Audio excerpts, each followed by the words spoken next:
Eddie. Okay. Yeah, cheers, Keith. Thank you.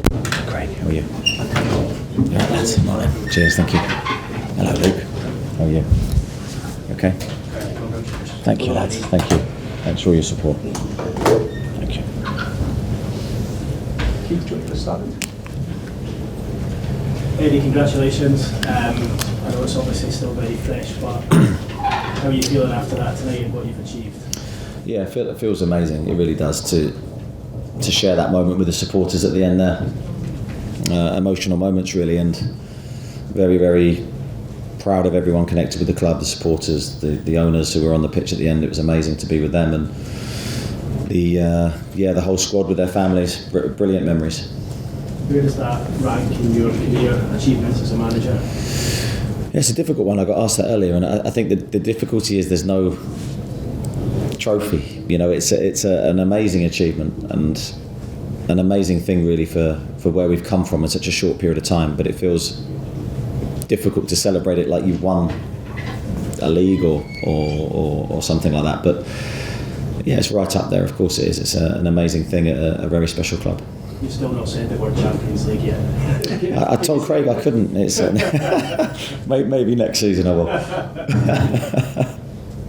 When you started the season off, could you have ever envisaged yourself being in this position? No, not. This wasn't in our sights at that moment. I think we had escaped relegation impressively from the position that we were in. We were hopeful of improving and staying away from danger and growing the team to a position where maybe we could compete for Europe in a couple of seasons. So we've shot ahead of schedule. So with that comes big challenges for the future. But I think when you're in these moments, you have to take, when there's an opportunity of something like this, you have to take it.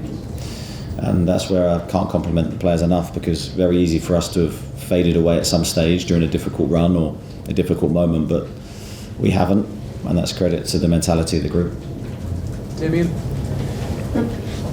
Eddie, as I say, it was unexpected, but the belief was growing in the players all season. When did you sense that the players were ready to challenge for a top four? Do you know, I was asked that earlier, and that there wasn't one moment where you think, in my mind anyway, where I think, well, we can get into the top four. It was very much, it sort of just grew on us, where we were consistent and we kept winning games and we kept dealing with setbacks really well. We kept our resilience. The World Cup break was key. How would we come back from that break of momentum for us? We came back brilliantly in that first game, and the only period where I felt we just lost focus a little bit was around the Carabao Cup, but I think that's only natural with human beings, and once that was over, we got back on it. You've now done something that only Kenny Dalglish and some other Robson have done before. That must be a nice achievement having you CV. Yeah, well, it's amazing to have done it, and as you say, the former managers that have achieved that here are club legends. So I have a lot to prove, I feel. But when I came here, creating history and trying to bring success to Newcastle was very much on, after trying to stay in the league, was very much on our thoughts of what we hope to do. And hopefully this is a start for us. You never know in football what's around the corner, but we'll try and enjoy the achievement tonight. Luke? There's been a lot of heroes this season, but I'd say from Nick Pope right at the end, right up there with one of the moments of the season. Really. Yeah, I think Nick, for us, has been an incredible signing. He really has. His goalkeeping's been very, very good, very consistent again. He's made huge saves from day one, and today he had nothing to do until right at the end, and it was always going to be possibly like that, where we got a bit nervy and jittery. We ended up then playing deep passes in and around our box, sitting off them, and for the first time in the game. And I suppose that they're always going to get a moment, and that's where you need your goalkeeper to keep his concentration and deliver, and Nick did again. How will you celebrate this evening? You're a notorious non-party goer. I don't know actually, Luke. So I'll wait and see. It's a no comment on that one. I hope it's not with a tea and a biscuit. I hope it's with something else, but I just don't know at this moment. So we'll wait and see. Sorry to bring you just back round. There's a big summer ahead, isn't there? You know that. The people above you obviously know that, but that that is right, we've got a lot of work to do in the next season?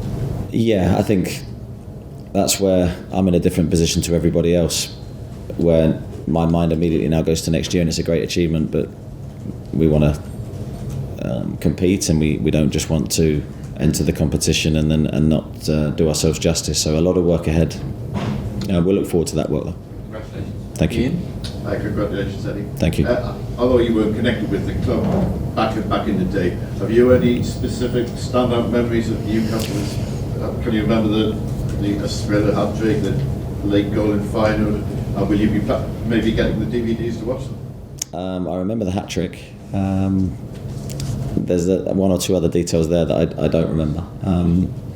Yeah, I think understanding history, I said when I came to the football club, understanding the history of the club and certain moments and things that have happened, I think you have to have an understanding of that to do the job to the best of your ability. So what's happened in the Champions League before, I think it's important that I now I can do my research fully, and the knowledge would be in the competition. And have you dream of playing a certain club? Have you got one place you'd love to go more than anywhere else? Do you know what? I don't really. No, it's not really entered my head in terms of who we can get. That's for another day. But we're, as I say, it's all, for me, it's all about turning up and trying to do as well as we can. Aaron? Eddie, I think if you asked the fans sort of their favourite moment or their favourite game of the season, there'd be quite a few answers, given how well the club have done. I know I'm putting in the spot a bit, but is there a moment or a game this season that you think you'd look back on as sort of your favourite moment? That's a good question, because my mind and my memory sort of blurs into one.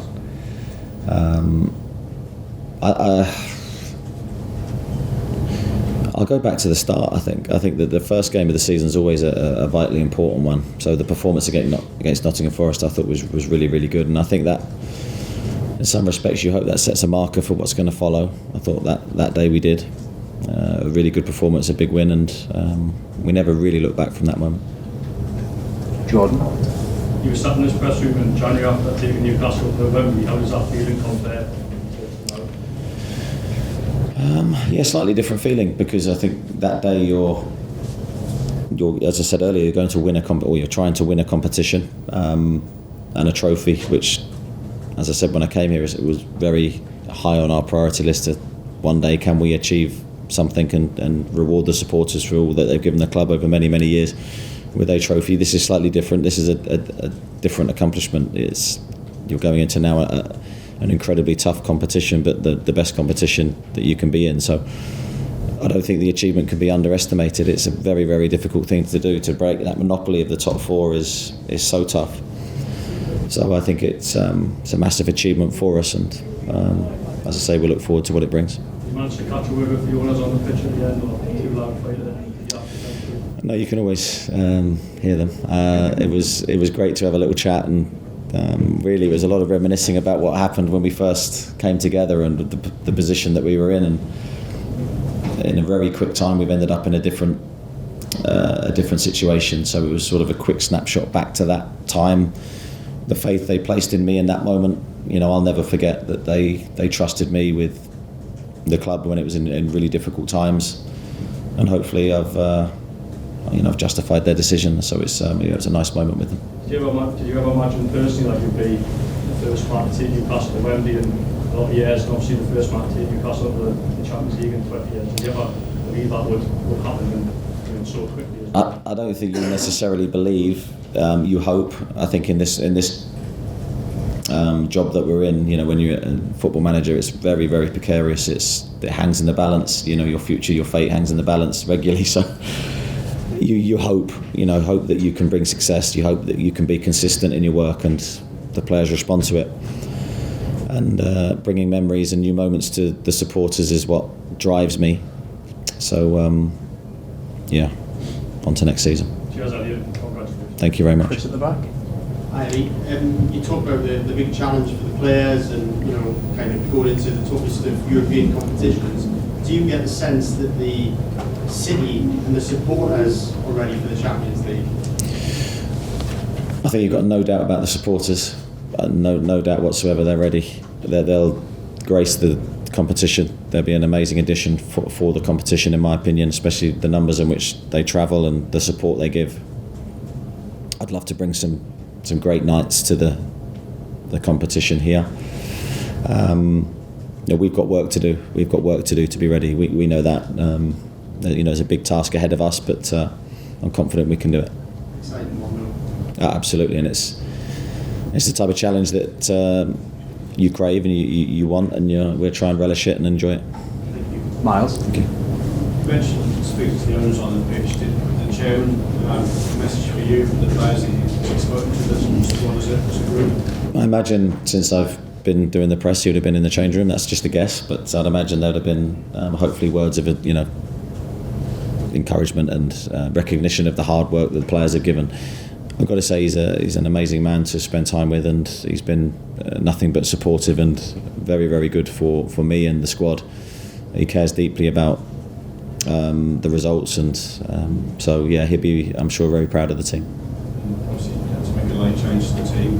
How's Joelinton, and how did you feel that you did on his second start? Yeah, so it was a difficult late change. We've been really stretched in midfield, so Joe, we thought would be okay. We didn't think there was any major concerns with his injury, but he felt in the warm-up that he couldn't play.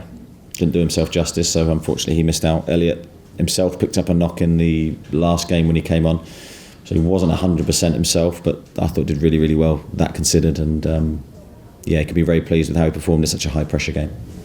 Scott? It's obviously, just early it's been confirmed anyway in the next couple of weeks. Will you just take a little bit of time to think about what a Champions League night here might be like, and what the whole experience of leading Newcastle into that will be like, and what will be about? Yeah, I think there's a lot of thinking to be done. There's a lot of preparing to do. There's a lot of work to be done. As I said, we need to get a lot of things right. Not just the Champions League, but another Premier League season, and we don't want the focus just to be on Europe. We've got to try and grow again and improve again in the Premier League. It's going to be very, very difficult because there'll be other clubs looking to respond and improve themselves. So I don't want to think about that right this second. That's for another day. And will obviously the dynamic of Sunday, the last game of the season, has changed a little bit now. Will there be any sense of, in your team selection, either sentiment for players who might be coming towards the end of their time, or younger players who you might now think, well, actually, I can put them on the bench or have a look at them or whatever? Well, I'll have a look. I think there's been a few players that have been playing with injuries naturally at this stage of the season. We haven't got a huge squad. What you saw today is what we have fit and available of senior professionals, plus one or two younger players. So I imagine there might be changes because there's one or two players, as I say, struggling with injuries. Martin? Can you find the right praise for the unity and togetherness that the squad have forged this season? It's been fundamental to our success, and it's been very, very good. I've managed a lot of teams over the years now, and it'd be right up there in terms of mentality, togetherness, spirit. The right mix of laughter and joviality, but then focus on the work when the work's there, and I think you need a balance of both over a long season. The leaders of the group have really pushed the standards and the culture of the training ground and the environment. And anyone that's come into the group is sort of moulded and adapted to that culture, which has been great for me to see. So I think the biggest challenge for us is to maintain that and improve that while adding to the squad. But again, it won't, as I've said many times, it won't be huge numbers. It will be trying to select the right players that can make us better. I was going to say, so when it comes to recruitment, how important is it to protect that and also to find maybe players with the hunger that you've brought to the club so far? Yeah, it's going to be important for us. We've got to try and get it right, and it's going to underpin our success, really. So I think we've been really, really good in the 3 transfer windows so far since I've been here. The challenge gets harder and more difficult because now we've become a better team. There's less players that will make us better, so it's going to be a big window for us. And is there a limit on how many players you'd like to bring? Is there a number in your head of what you'd like to buy? Yeah, it won't be huge numbers. I don't think it can be. We don't have the ability to spend the money that people will think we have, so we're going to have to be very smart. It will be a small group of players, but hopefully ones that can make the difference. Andy? Eddie, in your first press conference, I remember you sitting there and saying one of your main aims and first aims was to bring unity back to Newcastle United. Could you ever have envisaged that sort of unity that you saw when you were doing your lap of honour there? I think that's what you hope to create, but I think there's never a guarantee. So what I felt was we could try and galvanise the supporter base. We could bring that connection between the players and the supporters every time we entered the pitch, but it would take a huge effort from us to deliver that. And when I say us, it's the players. The players have to go out and show what it means to represent this city every time they play. And I think they have done. I think we've produced a really hard-working, passionate group of players that understand what it means to represent this club. And what the supporters expect is that you go out and give your best every time you put the shirt on. And as I say, I always go back, there's probably one game where I've been disappointed with what we've produced, which in a long season with the amount of games that we've had is a great effort from the players. We've already determined you're not going to be going down the big market to celebrate, but how well received do you think you're going to be when you walk through the doors of your own home today? I know it'll be very quiet, and it'll be the dog. The dog probably won't even get up and give me a wag. He'll probably stay on the sofa asleep, so that will be about as good as it gets for me. But I wouldn't have it any other way. The kids have got school tomorrow, so. Thank you. Jacob? Obviously, you tell us different stuff externally to what you're saying internally, kind of. No, never. What you were saying Never. about despite your kind of. Always tell you the truth. Despite some of your reluctance to talk about the Champions League, when did it become something you're openly talking about internally as being a target? Sorry, I missed the question. I was laughing at my own joke. Despite what you were telling us about the Champions League, when were you talking about it openly, internally, about it becoming a target? No, not overly. I'd say, as I said, it crept up on us. It wasn't something that was a target we talked about at all in the first part of the season. And then we had the World Cup break, and there's always a big, not concern, but when you have a break like that and you have players go away, how are we going to be when we come back? Are we going to be the same team? And we were. Then we had the cup final distraction, and then we came back, and it was probably after that period, it was like, right, come on, let's try and maximise what we can. And it's probably only in the last few weeks where we actually really focused on the top four and what we needed. In a season of such success, were there ever any moments of doubt? I think you're lying if you're saying there's no moments of doubt in anything you do in life, really. So yes, of course. But I'm a firm believer in you work to try and generate success. So the more you work, the more higher chance you've got, as long as you work smart and effective. So that's what we try to do. Okay, Kieran to finish. You've ruffled a lot of feathers in the Premier League. Is your mind already thinking about doing that in the Champions League? I haven't really given it any thought at the moment. I think any competition you enter, and I said this when coming here, we try and respect. Our record in the FA Cup's been disappointed, but we try and respect every competition. We try and win every game, and that will be no different in this competition. We will give our all to try and be successful.